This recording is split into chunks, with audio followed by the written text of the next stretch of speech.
Bonjour, alors on va poursuivre le cours sur les molécules organiques avant de faire le TP sur la synthèse de l'ester de banane. Et donc on a commencé les groupes caractéristiques et les familles. Donc dans les groupes caractéristiques, on avait vu que si on rencontrait un groupement OH, donc ça c'est un groupe. Donc le petit bâton veut dire accroché à. Donc si j'ai un OH accroché quelque part, alors ma molécule appartient à la famille des alcools. Ok, donc sur n'importe quelle molécule, je vois un OH, donc cette molécule appartient à la famille des alcools. Si je croise un groupe C double liaison O,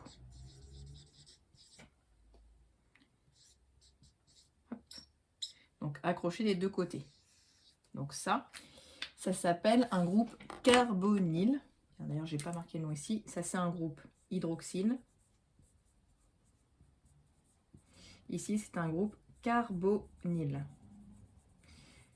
Si je trouve un groupe carbonyle sur une molécule, alors cette molécule, elle appartient soit à la famille des cétones, soit à la famille des aldéhydes. Comment je sais dans laquelle les mettre? Eh bien, en fait, pour la famille des cétones, de chaque côté du CO, on aura des carbones. Donc, par exemple, ici, vous pouvez avoir H, H, H, on s'en fiche de ce qui est accroché. Mais si de chaque côté du groupe, j'ai des C, c'est une cétone. Si, en fait, au moins à l'un des côtés du C double liaison O, j'ai un H, et là, on s'en fiche de ce qu'on a. Si on a un H, ça sera un aldéhyde. Vous voyez, il y a un H là et un H là. Donc, c'est un moyen mnémotechnique pour s'en souvenir. Et pourquoi est-ce qu'on classe les molécules en famille? Parce qu'en fait, ils vont avoir des propriétés communes. Donc, les alcools vont avoir des propriétés communes. Les cétones aussi, par exemple, les cétones, c'est tout ce qu'il y a dans les solvants, les dissolvants. Les aldéhydes ont souvent une odeur très particulière. Par exemple, l'odeur de beurre rance, le butyraldéhyde. On a aussi le benzaldéhyde, en fait, ça c'est l'odeur d'amande amère, donc qui est plutôt sympa dans la frangipane. Donc voilà, c'est plutôt des composés odorants. La plupart du temps, c'est odorant, mais pas forcément très agréable, des solvants, et puis bon, les alcools, vous connaissez un petit peu. Ensuite, je peux avoir un groupe carboxyle. Donc, il va falloir avoir un combo entre un C double liaison O et un OH accroché quelque part. Donc si je vois les deux en un, j'insiste, on ne dit pas que c'est un carbonyle et un hydroxyle, non, non. Donc si j'ai le combo des deux, ça s'appelle un groupe carboxyle. Et à ce moment-là, la molécule qui comporte ce groupe-là, donc qui serait accroché à partir de liaison ici, appartient à la famille des acides carboxyliques.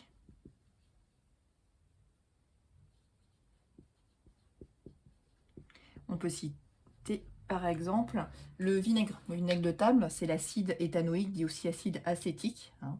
Donc ça picote dans ce qu'on a de commun.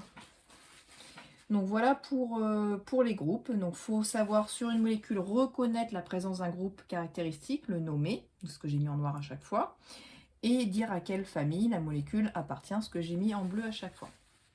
À partir de là, comme on a classé les molécules en différentes familles, on va pouvoir les nommer. Et en fait, on a utilisé une nomenclature qui se retrouve dans tous les pays. Donc c'est plutôt pratique pour les chimistes pour qu'ils travaillent à l'étranger. Donc c'est ce qu'on va faire. On va voir les règles de nomenclature.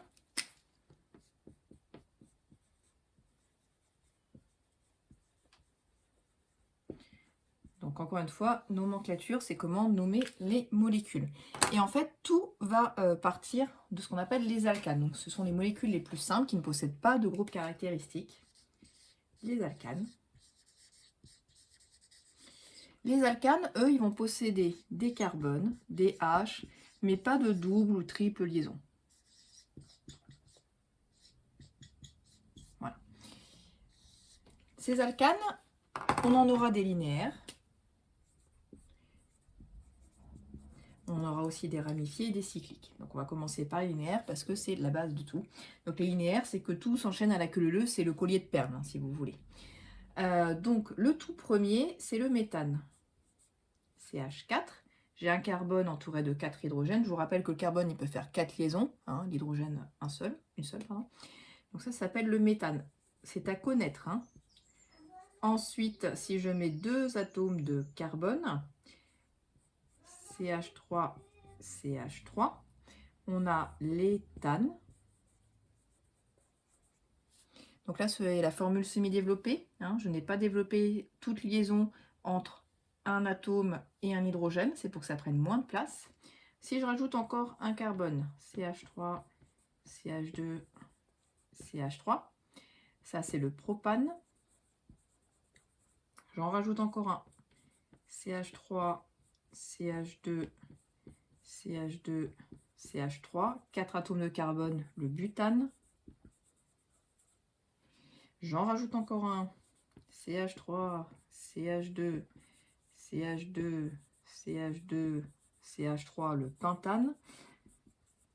Donc là, à chaque fois, je vais en rajouter un, mais pour aller plus vite, donc on en était à 5 atomes de carbone. Donc si j'ai 6 atomes de carbone, ça va me donner l'hexane.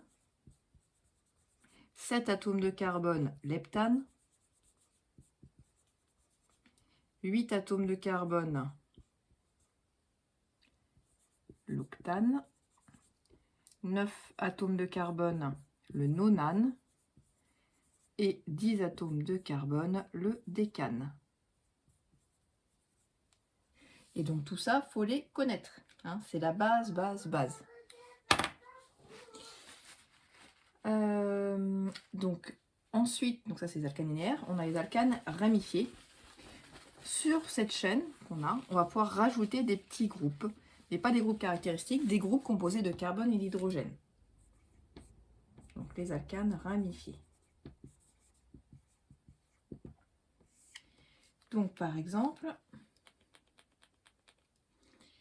si je prends cet alcane-là,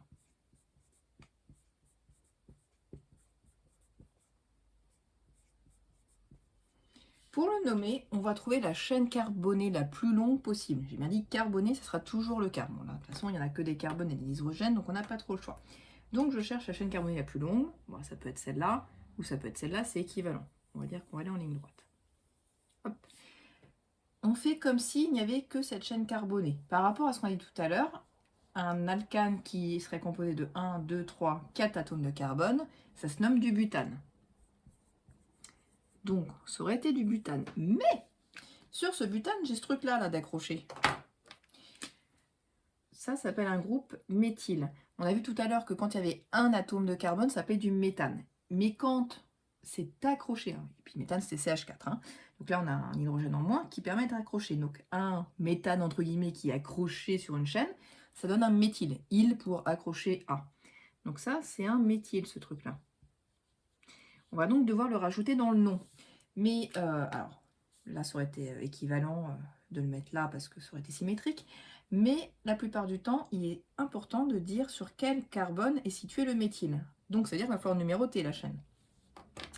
Donc, je peux numéroter de gauche à droite, 1, 2, 3, 4, ou de droite à gauche, 1, 2, 3, 4. Et la règle, c'est de faire en sorte que ce méthyle soit porté par le carbone de la chaîne qui est le plus petit numéro possible. Ce qui fait qu'il vaut mieux numéroter dans ce sens-là. Parce qu'en sens inverse, il aurait été sur le numéro 3. D'accord ?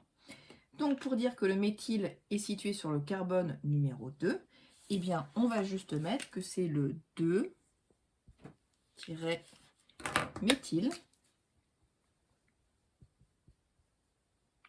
Et après, on colle. Donc, entre chaque chiffre et chaque lettre, vous mettez un tiret. Et après, là, vous collez. Donc, cette molécule-là, cet alcane ramifié, s'appelle le 2-méthylbutane. On peut mettre plusieurs groupants. Donc, imaginons que... je me sois amusée à mettre un méthyle là aussi. Hop. Donc là, pour la numérotation, ça aurait été la même chose qu'on part de droite à gauche. Il y aurait eu un méthyle en 2 et un méthyle en 3. Donc j'enlève le nom. La chaîne carbonée la plus longue est toujours composée de 4 atomes de carbone. Ça ne bouge pas. Donc à la fin, c'est censé être du butane. Du butane sur lequel les trucs sont accrochés. Les trucs sont en bleu. On a dit tout à l'heure que un truc composé de 1 carbone et 3 hydrogènes, ça s'appelait un groupe méthyle. Ce n'est pas un groupe caractéristique, hein. C'est pas parce que je dis groupe que c'est un groupe caractéristique comme dans le grand A. Il y en a un sur la position 2, un sur la position 3, bah, c'est tout bête. On va dire que c'est du 2,3 pour dire qu'il y en a 2 diméthylbutane. D'accord? Donc quand vous avez le groupe sur différents carbones, on met une virgule ici. Entre chaque chiffre et chaque lettre, un tiret, et après on colle comme tout à l'heure. Au niveau des autres groupes, on pourrait très bien avoir aussi, pendant que j'y pense, un groupe éthyle. Donc ça veut dire accroché A, ça serait l'équivalent de ça. CH2, CH3. Donc là, on a un groupe constitué de 2 atomes de carbone, groupe éthyle. Si on avait eu CH2, CH2, CH3, ça aurait été un groupe propyle, 4 atomes de carbone, butyle, etc., etc. Donc on repart sur la nomenclature du petit a des alcanes linéaires et on met il à la place de an. Il existe aussi des alcanes cycliques.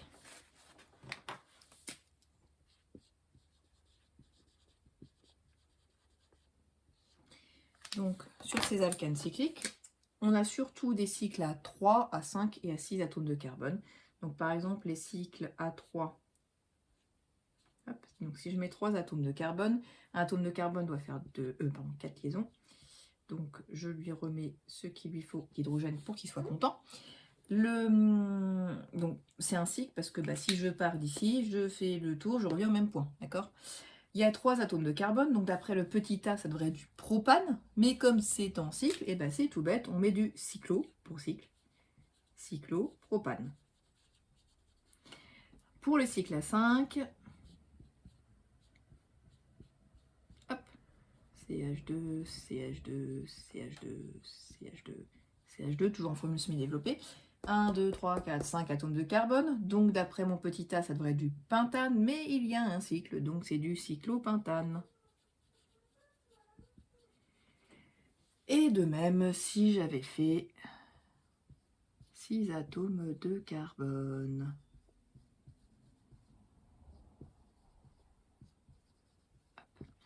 Donc on aurait, si j'ai 6 atomes de carbone, c'est de l'hexane, et comme je pars de là, je fais le tour, je reviens au même endroit, c'est un cycle, donc c'est du cyclohexane. On peut également avoir des groupements, méthyle, éthyle, propyle, etc. sur cette chaîne carbonée. Donc ça va être comme tout à l'heure, hein, les petites règles. Je vais vous faire un exemple. Donc par exemple, je vais mettre un méthyle là.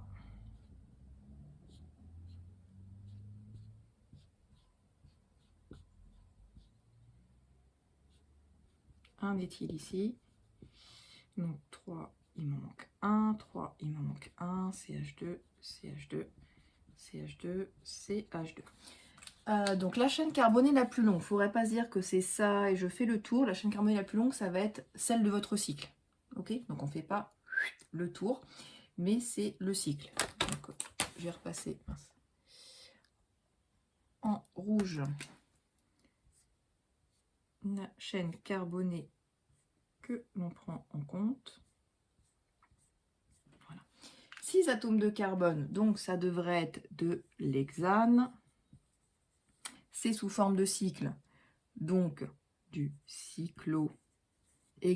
Mais sur ce cyclohexane, dessus, j'ai un groupe à 1 atome de carbone, donc méthyle, et un groupe à 2 atomes de carbone, donc éthyle. Les règles de nomenclature nous disent qu'il faut que ces groupes soient portés par les carbones de plus petits numéros, parce que cette chaîne carbonée, on peut la numéroter.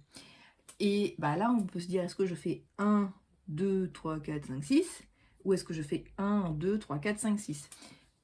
Suite de la règle, on s'arrange pour que le plus gros groupement porte le plus petit numéro. Donc là, ça se voit quand même que ce machin-là est plus gros que ce machin-là. Donc lui va avoir un plus petit numéro que lui. Ce qui fait que je vais numéroter ma chaîne comme ça. 1, 2, 3, 4, 5, 6. Donc on a un méthyle en position 2 et un éthyle en position 1. On va le mettre devant comme tout à l'heure. Et au niveau de la règle, alors c'est pas parce que on a commencé par le numéro 1 qu'on va mettre l'éthyle en numéro 1. Les groupements sont mis par ordre alphabétique. Donc un éthyle, dans l'alphabet, le E de éthyle est avant le M de méthyle. Imaginons que le éthyle il y a un numéro plus grand, j'ai une bêtise, ce numéro 5, on l'aurait quand même mis avant parce que on fait par rapport au E de éthyle et au M de méthyle et pas par rapport au numéro. Donc, je vais effacer ça. Le nom de cette molécule, ça serait du 1-éthyle. J'ai un éthyle en position 1, du 2-méthyle, parce que j'ai un méthyle ici en position 2, et on avait dit cyclohexane. Donc je colle après les deux. Cyclohexane, je n'ai pas la place d'écrire. Ce truc-là est un X. Voilà. Pour les alcools cycliques. Les alcanes, pardon. Et justement, on va maintenant étudier le cas des alcools. Donc petit 2, les alcools. On a dit qu'une molécule appartenait à la famille des alcools si elle comportait un groupe hydroxyle, un groupe OH. Pour la nomenclature, ce groupe OH devra être porté par le carbone le plus petit numéro possible. C'est-à-dire que quand j'ai un OH, le OH est prioritaire à la numérotation par rapport au méthyle et au éthyle. Donc un exemple.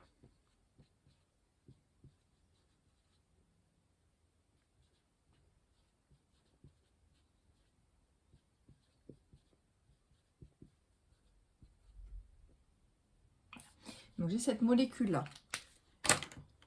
Je vois que, ici, j'ai un groupe hydroxyle.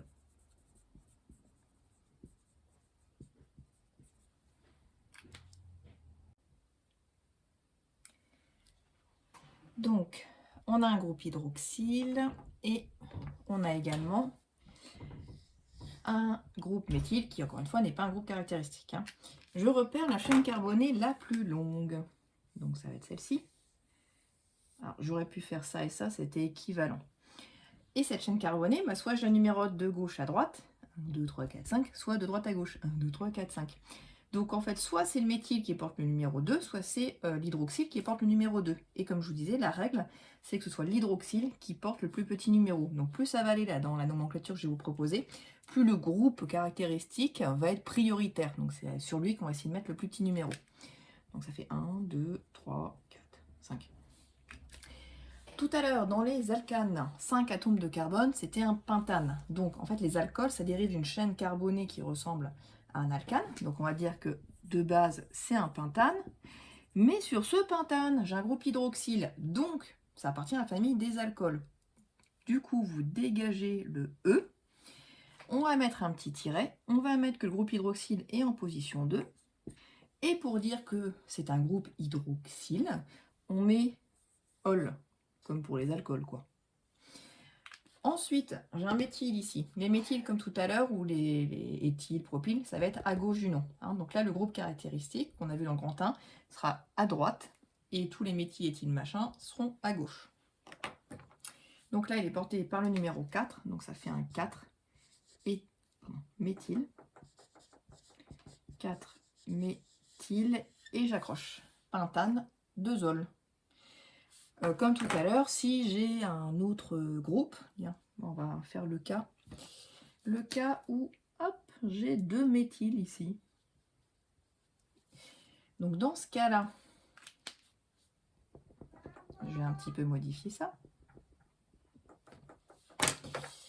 Donc j'ai 2 groupes méthyles en position 4, donc je vais avoir le 4,4. Quand on avait plusieurs groupes, on mettait les numéros avec une virgule. Si c'est sur le même, on met le même.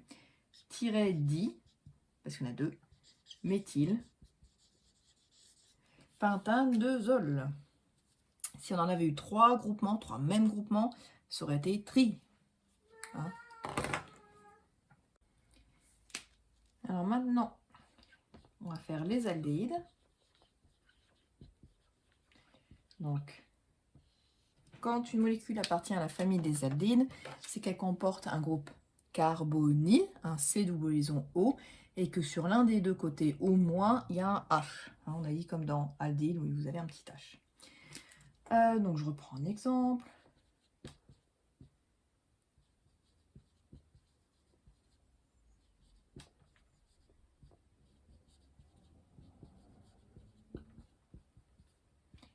Donc, par exemple, cette molécule, je regarde juste que j'ai pas mis des carbones cosmiques à 5 pattes, non, c'est bon. Donc, sur cette molécule, on observe ici un groupe carbonyle. Et de ce côté-là, on a un H. Donc, on appartient bien à la famille des aldéhydes. Une fois qu'on a fait ça, on repère la chaîne carbonée la plus grande qui comporte le groupe. Donc là, je fais ça, et si je vais tout droit, je me plante, parce que regardez, si je vais en haut, ça se suit et c'est plus long. On aime bien faire ça, soit vers le haut, soit vers le bas. Donc la chaîne carbonée la plus longue, ça serait celle-ci. On a 1, 2, 3, 4, 5, 6 atomes de carbone. Donc 6 atomes de carbone, c'était de l'hexane, par rapport au petit 1 et les alcanes. Mais cet hexane comporte un groupe caractéristique carbonyle. La famille, c'est les aldéhydes. Et bien, pour dire que c'est un aldéhyde, on enlève le E, comme tout à l'heure, et on met al, comme dans aldéhyde. Donc c'est l'hexanal. Et vous allez me dire, mais on ne met pas de numéro? Eh bien non, parce qu'un aldéhyde est toujours en bout de chaîne, et en tout cas au lycée, ça sera toujours prioritaire, donc ça sera toujours le numéro 1. Ensuite, là et là, sur cette chaîne carbonée linéaire, sont accrochés deux groupements. On appelle ça les groupements alkyles. Je ne vous ai pas donné le nom. Alkyle, c'est composé de carbone et d'hydrogène. Et ces groupements alkyles sont de type méthyle, un atome de carbone. On va numéroter la chaîne parce que eux, on doit leur donner le numéro. Donc là, c'est forcément le numéro 1, 2, 3, 4, 5, 6. Donc j'en ai un méthyle sur le 3, un méthyle sur le 4. Ce qui me fait que c'est du 3,4-diméthyle hexanal. Donc les autres règles de nomenclature sont les mêmes. Si j'avais eu un éthyle ici, l'éthyle aurait été mis avant le méthyle. Donc on aurait eu par exemple un 3-éthyle, 4-méthyle hexanal. Quand on a un groupe carbonyle, on a vu qu'on pouvait aussi avoir une cétone. Si de chaque côté, on n'avait pas un H, mais des carbones. Donc C comme cétone. Les cétones.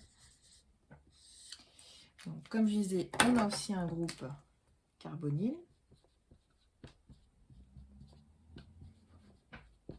Et les cétones ne sont jamais en bout de chaîne. Parce que comme le C de liaison O doit être entouré de 2 carbones, bah forcément de chaque côté, comme il y a 2 C, il n'y a pas un H et on n'est pas en bout de chaîne. Bref.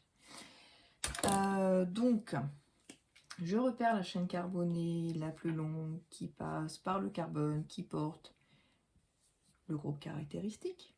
1, 2, 3, 4 atomes de carbone. Donc on est sur du butane. Or, sur ce butane, j'ai un groupe carbonyle. De chaque côté, j'ai un C, j'appartiens à la famille des cétones. Donc à la fin, je dégage le E. Je ne sais pas si vous avez vu, mais on a fait pareil pour les alcools, on a fait pareil pour les aldéhydes. Et là, rebelote pour les cétones. Donc je dégage le E et je vais mettre on, comme dans cétone. Mais ici, on est obligé de mettre le numéro. Et le groupe doit comporter le plus petit numéro possible. Donc j'ai le choix entre 1, 2, 3, 4 ou 1, 2, 3, 4. On choisit la première option qui lui fournit un numéro le plus petit. Donc ici, c'est de la butane de zone. Toujours un tiret entre une lettre et un chiffre. On peut rajouter des groupements, comme tout à l'heure. Donc sur cette butanone, j'aurais très bien pu mettre un groupe éthyle ici. Hop, j'enlève les numéros. Alors, on re-regarde la chaîne carbonée la plus longue. 1, 2, 3, 4. 1, 2, 3, 4, 5. Oh, ce n'est plus celle-là.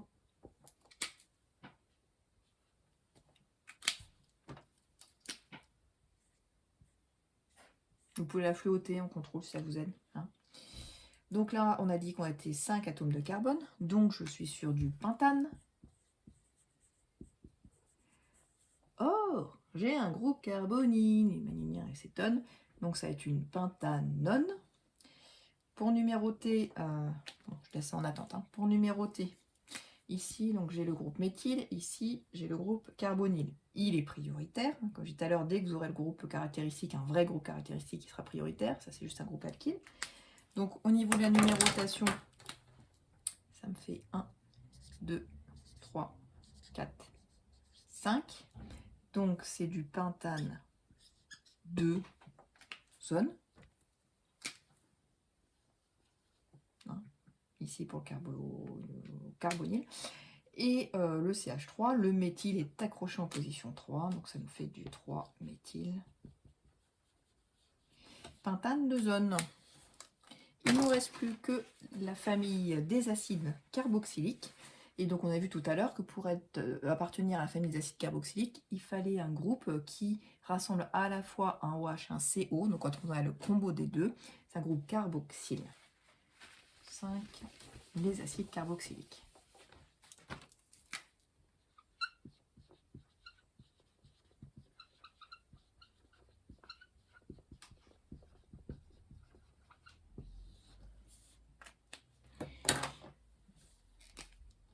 Donc là encore, je pars d'un exemple.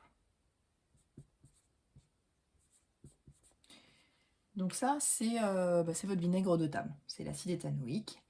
Donc qu'est-ce que je vois sur cette molécule? Je vois bien le groupe carboxyle, constitué d'un combo entre un CO et un OH. Donc ça, c'est le groupe carboxyle. Et je cherche la chaîne carbonée la plus longue. Alors là, on va pas aller bien loin, il n'y en a que deux. Hein. Chaîne carbonée la plus longue qui porte ce groupe. Donc là et là. Et je numérote de façon à ce que ce groupe caractéristique soit porté par le carbone le plus petit numéro, donc 1, 2. Sauf que là, c'est comme pour les aldéhydes, un acide carboxylique, enfin un groupe carboxyle plutôt, est toujours en bout de chaîne, donc sera toujours sur le numéro 1, donc vous n'avez pas besoin de noter 1. En tout cas dans le nom, hein, j'entends. Donc 2 atomes de carbone, c'était de l'éthane tout à l'heure. Donc on part de l'éthane. Comme tout à l'heure, on dégage le E pour mettre le nom du groupe. Quand on a un groupe carboxyle, à la fin, on va mettre OIC. Et avant, on rajoute acide. Donc là, c'est un petit peu plus compliqué. Donc ceci, c'est l'acide. Donc c'est pas collé là, hein, il y a un espace. L'acide éthanoïque. Et on peut encore jouer sur les groupements méthyle-éthyle qu'on mettra avant. Exemple.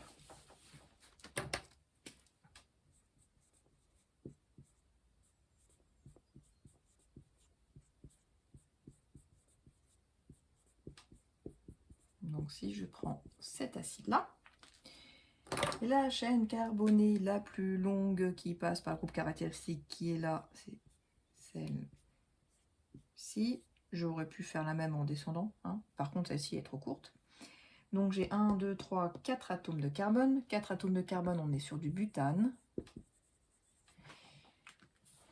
Sur ce butane, j'aurai 2 groupes méthyle.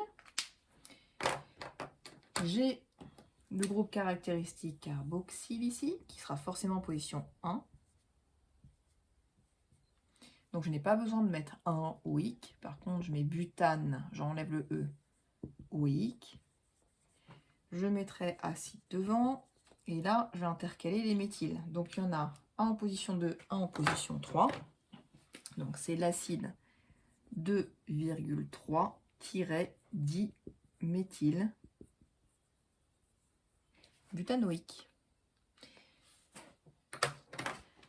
Donc là, on a fini pour la nomenclature de première. Maintenant, on va avoir une méthode qui permet de reconnaître en fait si une molécule va appartenir à telle ou telle famille. Par exemple, j'ai fait une synthèse et je me demande si le composé que j'ai formé, c'est un alcool, c'est une cétone, c'est un aldéhyde. Et bien ça va nous être donné par la spectroscopie infrarouge.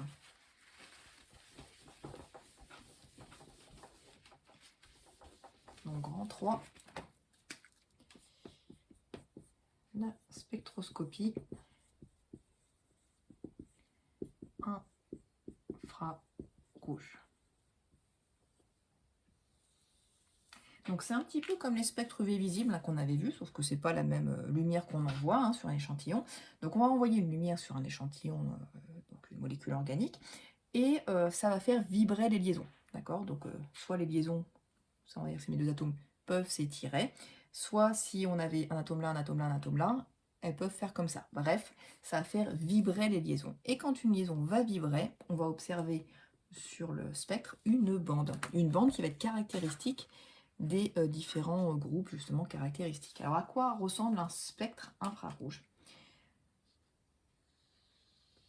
Alors, ici, on a ce qu'on appelle le nombre d'ondes,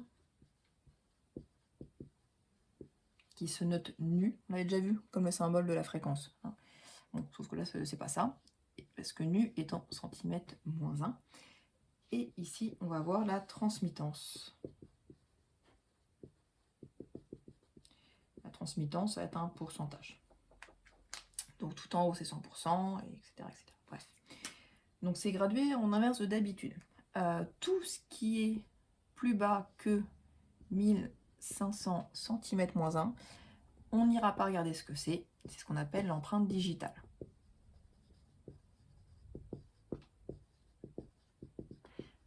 En réalité, on a plein d'infos, mais au lycée, on ne la regarde pas. Et là, on va voir certaines bandes caractéristiques apparaître. Donc, vers 1700 cm-1, si vous observez une bande longue et plutôt fine, c'est qu'à cet endroit, ça dénote la vibration d'une liaison C double liaison O. Donc ici, ça va être la bande caractéristique de la vibration. Donc bande caractéristique de la vibration de la liaison CO. Et donc, quand est-ce que je peux avoir une bande caractéristique de la vibration de la liaison CO?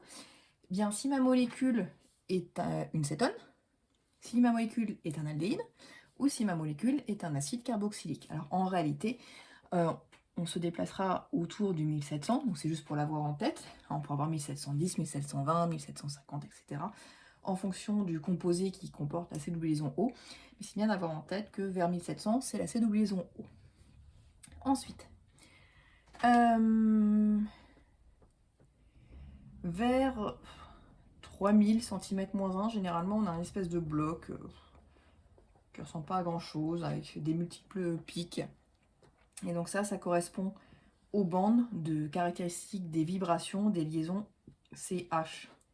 Donc en fait, il y en a partout dans les alcanes, dans les molécules, toutes celles qu'on a vues, comportent toutes une liaison CH, d'accord? Donc ça y est tout le temps, et c'est vers, je vous dis, vers 3000 cm-1, 2900. Donc là c'est pas trop caractéristique, vous l'aurez tout le temps, vu que ça sera des molécules de la chimie organique. Mais, si je vois, juste après, là, un mini pic, alors soit il y en a un, soit il y en a deux, ça dépend, vers 2900, 2800 cm-1, ça c'est encore un CH, mais un CH, un aldéhyde. Ça veut dire quoi? Ça veut dire que si vous voyez cette bande-là et cette bande-là, alors bingo, vous savez que vous avez formé un aldéhyde. Hein, faut le combo. Parce que si vous avez juste ça et pas ça, bah ça va être quoi? Ça va être une cétone. Hein.